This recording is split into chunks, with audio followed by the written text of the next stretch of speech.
Kangkol. Okay kayo. Nami diriya sa may punta dumalag karon.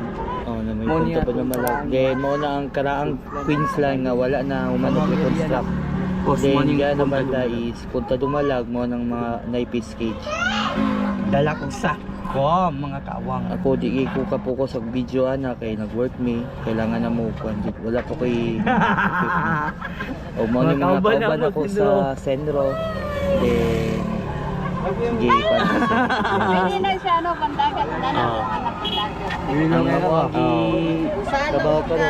Pon. Ikan ni sa punta dumalag andun sa Talumo, Semento. May diri sa may Pilis. Dati sa may Pilis, sa may Shanghai Matina Playa na may lag. Pero sa po yata sa bumalag. Ang amuang nahuman gapon is 1.1 kilometers. Then kaganiya punta dumalag Fishgate sa Bangos, tapos Bagua Playa. Moni. Paingon namin sa Puban. Ang kalayon sa Talumo, Bagua Playa to Times Beach is 2.9 kilometers. Paingon namin sa Tulay sa may is 1.8 kilometers. Pang siguro. Og na namin diriya dapita. Kanya ako ang gikuan kay para nalay as in guide lang.